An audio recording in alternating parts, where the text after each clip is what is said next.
inside the BetMGM studio. The Jets fall to 0-9 for the first time in franchise history. Eric, I was convinced this was the night. The Jets were on fire in the first half. Joe Flacco was dropping dimes all over the place. The Jets scored 20 points in the first half.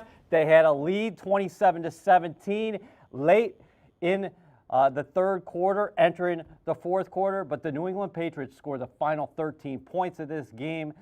And this one ends on Nick Folk's 51-yard field goal. The Jets 0-9 with a 30-27 loss to the Patriots. Unbelievable. Yeah, this was a gut punch. This is a tough loss for the Jets. I thought they came out with a great game plan. They ran the ball early. Defensively, they were very aggressive. The defensive line was doing a great job of getting stops. Offensively, they had a great combination of run-pass, taking shots down the field. I thought Joe Flacco played an excellent game. It was his first game with all three wide receivers being healthy, and they all contributed. You know, Denzel Mims had some great catches in the first half. Rashad Perriman had a couple of touchdowns, and Jamison Crowder had a fantastic catch on the touchdown in the corner. And so, you know, all three receivers got into the game. Frank Gore ran the ball well. You know, I thought Joe Flacco did a great job of decision-making today. The offensive line held up. It was a great game plan today, and I thought the Jets executed well. Up into that fourth quarter, there's a couple of plays they wish they could have back, and maybe you're talking about the first win of the season. But unfortunately, the Patriots made plays when they had to, and the Jets fell short. Rashad Perriman, Denzel Mims, and Jamison Crowder played together for the first time this year. They combined for 11 catches, 189 yards, and 3 touchdowns. Yeah, I mean, they really stepped up today. Had some tough catches. It's so great to see Denzel Mims develop right in front of your eyes. You know, he's doing a great job of catching the ball in intermediate routes, running after the catch. Rashad Perriman showed why he was brought into this team. You know, he did a great job catching the deep balls. He's a very big physical receiver who is a vertical threat. He showed that today twice. Jamison Crowder is excellent as always. You know, he's consistent. He comes up with the tough catches. He's physical. And this group is really starting to, you know, it's great to see them come together. You can only imagine what it would be like if Sam Darnold were playing, but I'm not going to complain because Joe Flacco had a phenomenal game today. For the most part, he really did play well, Flacco. Why can't this team close late? You know, you think about it, the 27-17 lead, you had too many men on the field penalty that didn't come back and cost you immediately because the Patriots eventually get a field goal. It's 27-20, and then Flacco tried to go up top to Denzel Mims instead of maybe we saw Ryan Griffin underneath. Unfortunately, that ball was picked off, and the Patriots were behind the sticks on a couple of these situations. I go back to a 3rd and 20 play where Cam Newton picks up 19 yards to Jacoby Myers. That sets up a Newton sneak, and then before you know it, it's 27-27, and the Jets couldn't do anything. They go 3 and out. Patriots get the ball back, and Newton marches right down the field, and Jacoby Myers just made play after play tonight for the Patriots. He looked like an all-world receiver. Yeah, you know, on those long plays is very disappointing to see. You know, having to be 3rd down and 20, the Jets drop back in the zone. The underneath coverage bites on a shorter route and leaves Jacoby Myers wide open right behind him. It's tough. You like to see the Jets defense have a little more awareness in that situation. Understand that it's 3rd down and 20. Let's play everything from the top down. Let's let them catch something in front, rally up and gang tackle and get off the field. Instead, Jacoby Myers sneaks in behind with a linebacker who was supposed to be sitting and catches the ball for 19 yards. You know, those are the plays that the Jets wish they had back. You know, you put together a complete game for the most part, but you leave out 3 or 4 plays at the end, and they come back to bite you. And I actually thought they took a step forward at 20-17 because the Jets had that 10-point lead at halftime, and the Patriots took that second half kickoff and went right down the field and was 20-17. And the Jets finally had an answer where they came right back, and Flacco hits Rashad Perriman for their second scoring connection. You take the 10-point lead, and you think at that moment this team is growing before our eyes, and they're ready to close the deal. Yeah, I mean, it really did look like the Jets were ready to close this game out. They only had 15 plays in the second half. 11 of them came on that first drive. So the Jets defense struggled getting off the field. I would like to see them, on that 12 men on the field. Listen, it didn't come back to bite them, but they didn't get off the field. They didn't get to go back and rest. And then Joe Flacco comes back, throws the interception, a play or two later. They didn't barely even get to finish their Gatorade, and they were on the field for a long time in that second half, and that begins to wear you down as a defense. You saw players cramping up at the end of the game. You need rest. You need your offense to run the football, to move the chains, to get you a couple of first downs so that defense can go out there and regroup and be ready, be prepared for that 2-minute drill when they have to go out and get a major stop. Flacco, we saw him struggle in his first 2 starts here with the green and white, but making his 3rd of the season today, 18 to 25, completing 72% of his passes for 262 yards. And the Jets finally got some vertical plays. You talked about Mims, and Flacco was very calm in that pocket. I thought the Jets gave him good protection early. Unfortunately, late in that game, that second down play, he didn't see anything opening up for him. There might have been something underneath, and he takes the sack there. Then before you know it, it's 3rd down, and the Patriots go cover 0, incomplete pass, and you punt the ball away. Yeah, I mean, in hindsight, you would love to see Joe get rid of that football, dump something off underneath. But it's a tough situation to be in. It's easy to look from the outside and say, oh, he should have dumped it off. He shouldn't have taken that sack. But, when the rush is coming down on you, you got your eyes downfield, I'm sure it's a tough play to make. You would have liked to see them run out the clock. Getting the ball back to New England with so much time left at the end of that game is something that the Jets, I'm sure, they hated to do. But that's what happens with teams. You have to gain that experience. You need to be in these games in the fourth quarter to get that experience, to understand how to finish off opponents. And the Jets got their first crack at it today. You think Sam Darnold could take anything from watching the way Flacco operated out there with those 3 guys back in the lineup? Well, not back in the lineup, together in the lineup for the first time, as far as the way he operated in that pocket, staying in there and finding those guys down the field. And there's some yak there from Denzel Mims that you really like to see. And not only did Perriman go over 100 yards, 5 catches, 101 yards, but he also drew a pass interference penalty for 42 yards. So Perriman entering this game at just 11 catches on the season. He came back after being in concussion protocol. And you saw the player you thought you were getting when you signed him in free agency. Oh, yeah. He's big, he's strong, he's fast. Really did a great job of attacking the secondary of the New England Patriots, especially in that second half. But there is definitely something for Sam to learn from Joe Flacco. I mean, he was cool and calm in the pocket. I thought he did a great job of keeping his eyes downfield. He stayed with the routes and was really a great veteran today. And listen, it's easy.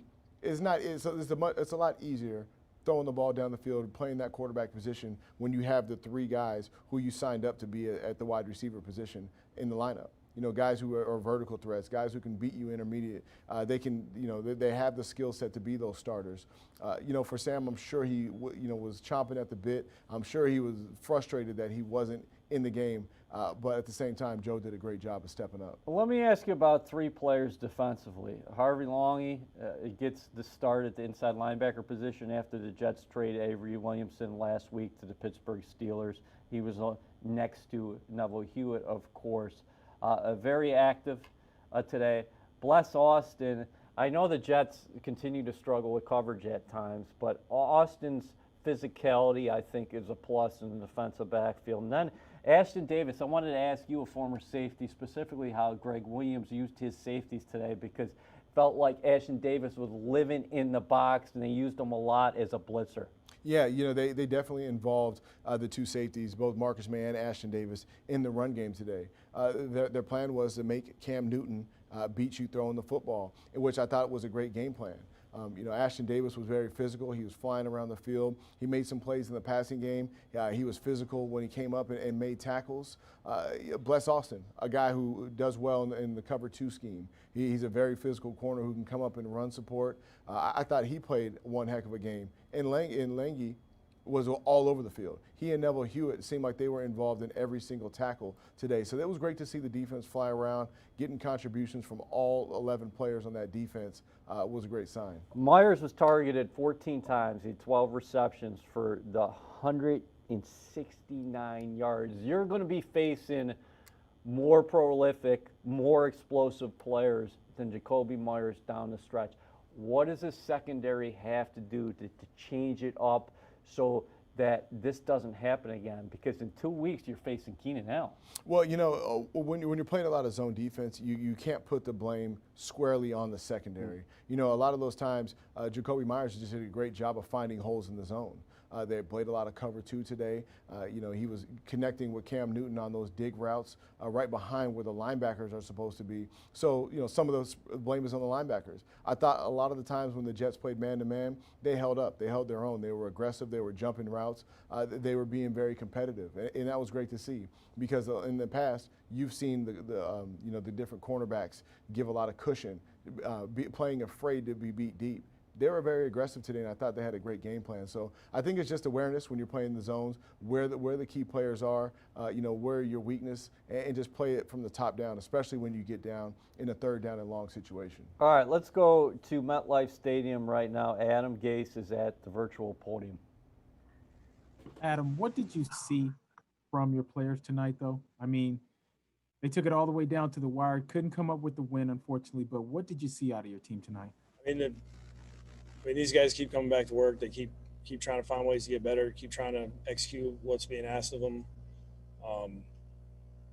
They played their ass off. It's just, we're not finding ways to win. Adam, there was a play there, where Pierre Desir on the little curl and then he kind of ran away, basically set up the game tying touchdown. Can you just talk a little bit about what happened there with Pierre? The coverage, kind of, if you talk to him on the sideline, just figure out what was. That's hard for me to say without watching it first. I mean, I saw after the catch when he went across the field, I could see what Marcus was trying to do, trying to keep him in front of him. I think he was worried there was a lot of green grass any direction. If he would over pursue one way or the other, I think he was just trying to, try to see if we can get the rest of the guys to get close enough to where they could box that guy in, but we didn't get that done. How disappointing was that Flacco interception? It looked like he predetermined before the snap that he wanted to go deep to Mims in that situation. They took away the crossing route, and then the safety on the opposite side fell back. I gotta see what actually happened.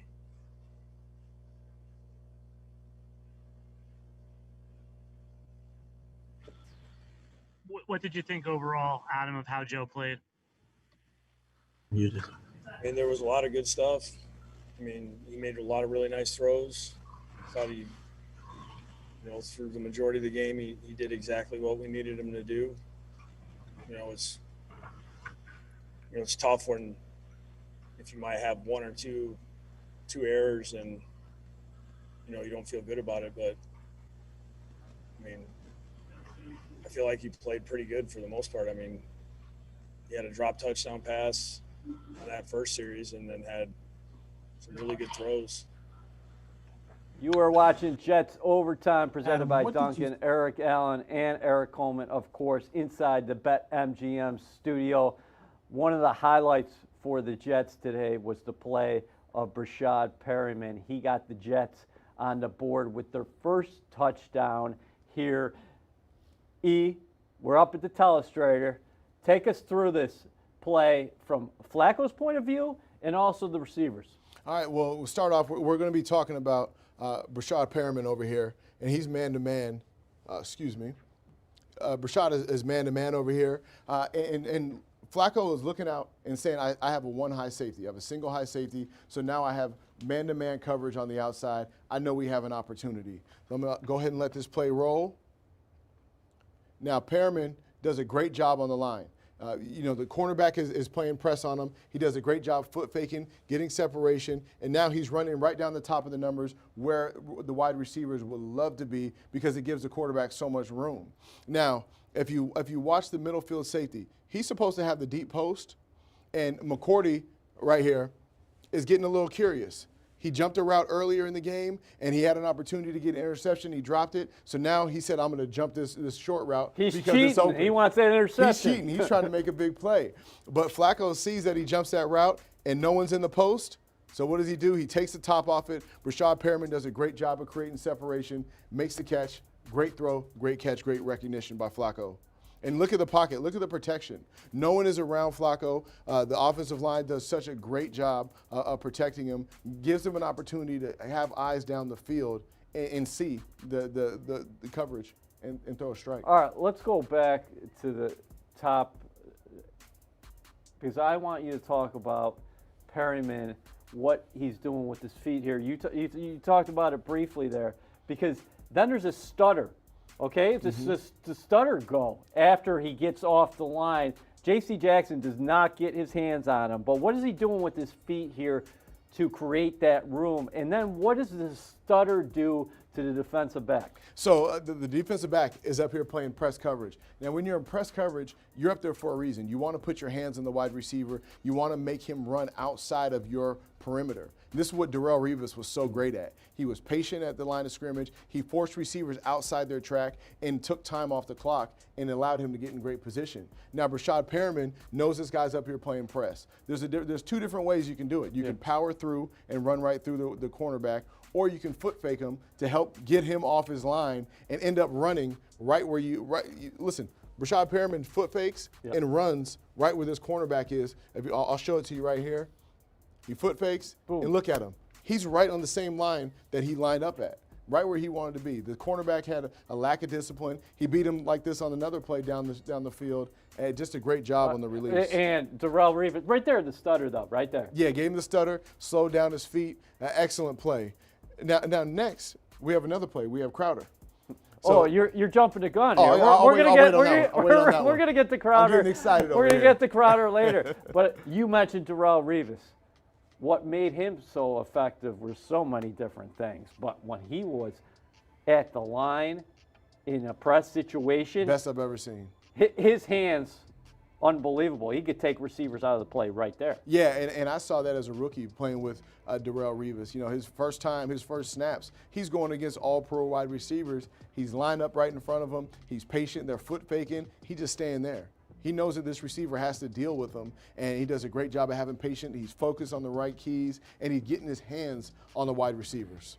So many things to get to tonight, but what I tweeted in the first half was this is going to change the way defenses have to play against the Jets because for half of the season, they weren't getting down the field. But once Perriman starts making plays down the field, once Mims starts making plays down the field, you add Crowder into the mix, what happens to the opposing safeties now? Now you have to respect the deep ball. Now you have to play with some depth. You can't just keep creeping up knowing that the Jets want to run the football, knowing that your cornerbacks can handle these wide receivers. Now if I'm a safety, I know that at any given time, my cornerbacks can get beat because there's a lot of speed out here on this field that I have to respect. So I have to play with some depth. And you were talking about McCourty. You saw a lot of safeties here early this season jumping up because they weren't respecting the Jets' vertical pass game. Again, the Jets lose tonight, but a step in the right direction with the passing game. And if you're Sam Darnold, you looked at all the ways that these guys were attacking tonight, and there is some reason for excitement if you're the third-year signal caller, correct? Absolutely. I mean, you got your weapons back healthy, and this is what he's been waiting for all season. And that's why I know it was so difficult for him to have to sit back and watch today and be on the sidelines. Joe Flacco, he played a good game. Let's get out to the virtual podium at MetLife Stadium and hear from the veteran signal caller. Joe, can you take us through that interception you threw on the pass attempt to Mims in the fourth? Yeah, for sure. I mean, I was just talking to the guys on the radio about it. It's one of those, like, obviously in hindsight, I don't want to throw that pick. but the safety on that side of the field kind of came down, cut the crosser. The corner was outside leverage, and it was just one of those looks with the cover 2 safety on the back side of the field that I felt like I could throw down the hash, and Denzel could Mims could beat the guy to the hash and can catch that ball for a post. So I've been rattling it around in my head, and I don't think I would have made a different decision in the moment. I just, but obviously I wish I had that one back. Joe, how frustrating is this to come so close to getting that first win of the year against a division rival, playing so well for the majority of the night, and then have it end like it did? Yeah, well, for sure. I mean, I think it was kind of one of those games you could tell the offenses were kind of grinding it out and playing good football, and it definitely is disappointing, and guys' emotions are running high, and to get the ball in the 2-minute situation and do nothing with it, that was disappointing. So there's obviously a lot of emotions right now in the locker room, and guys are fighting really, really hard to go out there and get wins, and we want to do it for each other, and we just haven't been able to do it. You guys only had 15 plays in the second half, and 11 of them were on that first drive. Yeah. How frustrating is it kind of sitting on the sideline watching Patriots grind out these long drives and just not having the ball in your hands? Well, when you're out there, man, you really have to do your best to try to leave the emotions of all that out of it and just do your job. And that's the kind of thing that you repeat to yourself in your head on the sideline as really any game's going on, but definitely one of these kind of games is just listen, stay patient, stay locked in, one play at a time, do your job. And I think we did a really good job of doing that all night. Maybe it fell apart there on a play or two down the stretch. But it was one of those games. I mean, they had a 7.5-minute drive. We had a 7.5-minute drive. They had an 8-minute drive, and then the game ended up how it did. And, we just got to get better at, we haven't been in these situations a lot, obviously, this year. Probably this in Denver, and we just got to get better at closing it out when we're right there. You are watching Jets Overtime, presented by Duncan, Eric Allen, and Eric Coleman inside the BetMGM studio. Sometimes I play some pickup basketball, and I start feeling it, and then I got to keep on bringing it back behind that arc for my three-pointers and do some heat checks. This throw by the aforementioned Joe Flacco, this was nothing more than a heat check, because I don't know how the heck he got the ball in there, because if you look at the coverage on this play, the scoring connection to Jamison Crowder, it doesn't seem like a high probability pass. No, I mean, this is an amazing throw by Flacco, and that's why he makes the big bucks. That's why he just passed Joe Montana on the all-time yards list today, because he can make these throws. And if you look at this play, the Jets have a bunch. They have 3 receivers inside the numbers. The Patriots actually have 4 defenders playing the 3 receivers. So a lot of guys are double teamed. Now, Jamison Crowder is going to release on the vertical route. Now, he's being covered by this man. He's being covered by McCourty and the safety inside and out. They have him bracketed in there. Mm-hmm. If I'm a defensive back, I said, okay, I got him. There's no way he's going to throw the ball over here. But Jamison Crowder, he cuts towards the corner, and Flacco drops the ball right in the breadbasket. Amazing throw under pressure. There's no other way that this ball could be thrown except for perfectly. If he doesn't throw it perfect, it's going to be an interception. It's going to be knocked out of bounds. Jamison Crowder, great job of having concentration, focus on catching the ball and getting the toe drag swag. My man Nate Burleson on the sideline for the touchdown. Okay, so what's the save percentage play here if you're not going to take that shot? Because Flacco knew, hey, listen, I'm going to put it in a position where only Jamison's going to get the ball, but tell us what you're seeing as far as how he's scanning the field before he releases. What do you see?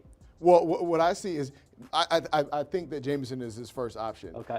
He trusts Jamison. He's made some tough catches for him, and he's a veteran receiver, and he knows that this cornerback is playing inside leverage. So he knows that his back is turned. Jamison has the opportunity to see the ball before the defensive back and adjust to it with his back being turned. So I think coming out of the huddle, once Joe scanned the field, saw the coverage, he said, I'm going to go ahead and I'm going to take a shot right here. And it paid off. And this is what you have to do if you're the Jets. when you get into the red zone, you have to take some shots. You have to take chances at the end zone to get those opportunities. You can't be settling for field goals, and they did a great job. Joe Flacco, shout out to him. He did a great job of throwing the ball today. Well, let's look at it from the receiver's perspective, though. What is Crowder seeing?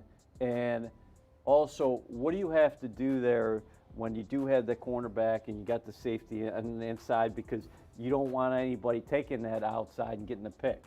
Yeah, if you're the cornerback, you know that you have all the outbreaking routes. You want to stay outside leverage on the vertical route because you know that the safety is focused in on the post routes, on the dig routes. That's not your responsibility.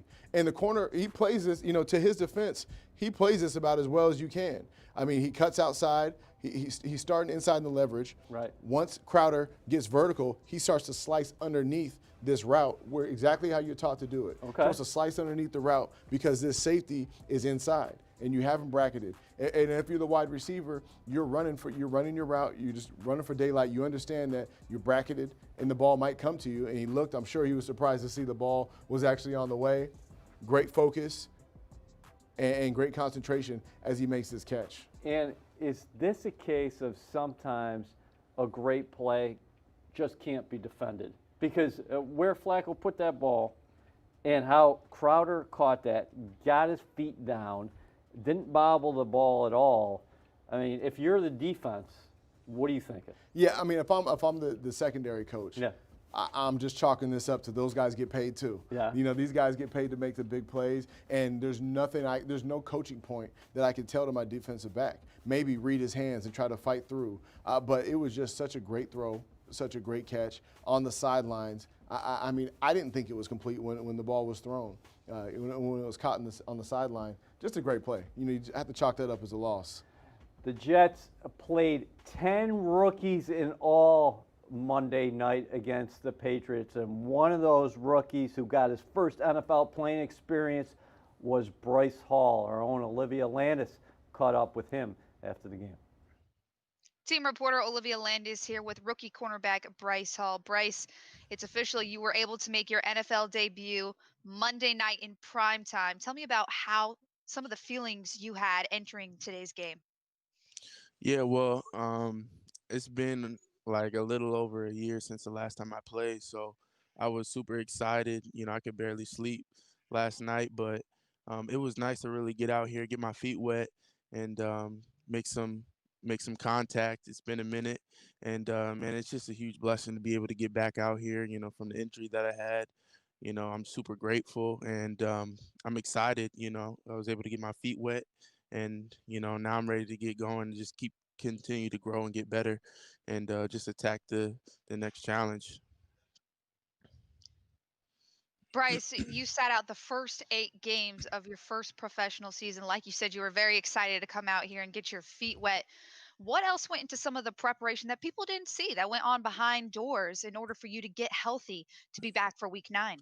Yeah, I mean, I think the biggest thing is just a mental battle. Like I'm doing rehab, multiple times a day, talking to doctors, seeing what I need to do, and then, at the end of the day, when I finally, the last couple weeks where I've been able to start practicing, it's huge on just mentally trusting in the ankle, trusting in your ability, trusting that you can, still be able to do the things you used to do. And it took a lot. I felt like I grew so much, and I just believe that, I'm here for a reason, and God, He didn't take me this far just to leave me. So I've been trusting in that, trusting in His plan, and it's really helped me to have the confidence to be able to come out here and play. Speaking of the mental part of the game, you've been able to observe your defensive teammates from the sidelines for the first 8 weeks. What Yeah. stands out to you about this group and how mentally tough they are? Yeah. Um, we got a really good group of guys. It's been fun to just learn and ask questions. We got some older guys in this group that I've been really, just trying to learn and soak in. There's so much knowledge, so much that goes into this game. And so, I try and really just peep what the older guys are doing and just kind of take away bits and pieces and add it to my game. But we got a really good group. Bryce, congrats on your first professional game, and we'll see you next time. Thank you so much. I appreciate it. You are watching Jets Overtime, presented by Duncan, Eric Allen, and Eric Coleman inside the BetMGM studio. Great for Bryce Hall to get his first NFL playing experience. And again, we're going to continue to preach this throughout the second half of the season. You have to evaluate what you have in-house, and you need these young players on the field. Hall got out there for meaningful defensive snaps, and we didn't see that coming, but the coverage issues at times for that secondary. Yeah, it's great to get these young guys game reps. This is a season that's not going the way that the Jets organization would like it to go. So what's the next best option? Let's see who's going to be here next year. Let's see what talent we have. Let these young guys get some reps, get them some opportunities, some experience, so we know what to evaluate, so we can move forward. But it was great to see Bryce Hall. He's a guy who fought through a lot of injuries, a lot of adversities. As he mentioned, the mental challenge is the toughest part sometimes for these young players. To go out there, you come into a new team, you come into the NFL, and now you can't play because you're hurt, and you have to work your way in and gain the respect of your teammates. It was great to see him play today. I thought Lorenzo Fatukasi did some good things on the defensive side of the ball. He had a key fourth down stop there that was a momentum-changing play. The reason why I bring up Fatukasi is that the Jets were without their top defensive lineman. Quinton Williams didn't play tonight, and they lost rookie offensive tackle Mekhi Becton early in this ball game with a chest injury. You're crossing your fingers that Becton is okay, because you can make the argument here throughout this season. Number 77 has been the Jets' best overall player, both him and Quinton Williams. I'm not making any excuses here. The Jets had to close the deal. They did not close the deal. Bottom line is, though, you were missing two very good players. Speaking of a very good player, a guy who you want to see continue to make strides. Perhaps we're going to see him take off like he did in Tampa last year, late in the season, is Brashad Perriman, and our own Ethan Greenberg caught up with Perriman after this game. Now joined by Jets wide receiver Brashad Perriman. Brashad, what was different about the offense today? Feels like this was the best performance of the season for the group. Yeah, most definitely. I just feel like we just came out with a lot of energy. We said we was going to put it all on the line, put it all out there, don't leave anything in the tank today. And I just feel like that's what we did, and we were just riding that momentum. Brashad, for you started the season banged up until this point, in and out of the lineup. For you to score 2 touchdowns on Monday night, no less, what does that do for you and your confidence moving forward in the back half of the season? I mean, it helps my confidence tremendously. Right now I'm just really focused on building that. I definitely left some plays out there. I feel like I could have made as well. So, I'm just looking forward to get better from my corrections and just build off this performance right here. Can you take us through the 2 touchdown plays? The first the first one I had double move, and the corner, he jumped outside, I released inside and stuttered, and he bit on it, thank God, and Joe threw a beautiful ball, and I was just able to run under it. And then the second one was a goal ball in the red zone, and I just kind of took my time with my release, and Joe threw another dime. Brashad, you said that there were some things that you feel like you could learn from today and improve your performance. What are some of those things that you'd like to work on throughout the rest of the season? Especially that the second ball I had in the red zone. I feel like I should have scored on that with the go ball in the red zone. I definitely should have found a way to stack the DB and come down with that. And that's another thing I think I need to work on, is stacking the DB, and not just relying on, just my speed. I can make stuff a lot easier for myself if I just stack them. And that would have been a touchdown if I would have done so on that play. And, really just going out there and getting better on, all my routes, every route in a route tree. Awesome. Brashad, appreciate the time. Enjoy your bye week. I appreciate it. That was Brashad Perriman coming off his best game of the 2020 season. I know it's a frustrated fan base right now. Eric, you played here. You know where the fans are at. People are fed up. They want victories. The Jets are 0-9. Nobody in this organization is happy about that. Adam Gase, you saw it tonight when he was talking to the media, saying how much it hurt. And you feel bad for the players because they put a lot of work into it. With that being said, you're professionals. You got to keep on going. You got to keep on climbing up that hill, and eventually you'll get there if you put out efforts like you did tonight. Yeah, I mean, when you cut on the film, and if you throw out the records, you don't know anything about the Jets, from the way that they play out there, you would not be able to tell that this is an 0-9 football team. They're physical, they fly to the ball, they play with enthusiasm. I mean, today was a great showing of what the potential is for the Jets. I thought that they showed flashes. Some young guys stepped up. Some of the veterans stepped up and made big plays. And if you have to imagine that if this team was healthy, what is the limit? Where could this team have gone? It's very frustrating for us all, but I do see the potential. I think that there's a lot to grow off, a lot to build off with this team, and they have some good players in this organization. A gut-wrenching defeat. Former Jet kicker Nick Folk ends it with a 51-yard field goal. The offense took a lot of steps forward tonight. We saw the vertical pass game in play for really the first time. Maybe the next steps for you offensively is get the run game going even more. And then defensively, you're going to have to learn how to close the deal and get off the field and get those momentum-changing plays late. Unfortunately for the green and white, another loss. Coming up next for them is a bye week, and then that will be followed by a game with the LA Chargers. Again, a shout out to Anthony Beck tonight. We're thinking about you. AB, we missed you on set. We missed the crew did as well. And fans, we appreciate you for continuing tuning in here. It's Tuesday morning. I know a lot of people got to get up, go to work early in the morning tomorrow, but we're going to be with you throughout this season, and a win's going to come at some point. Yes, it will. Good night, everybody.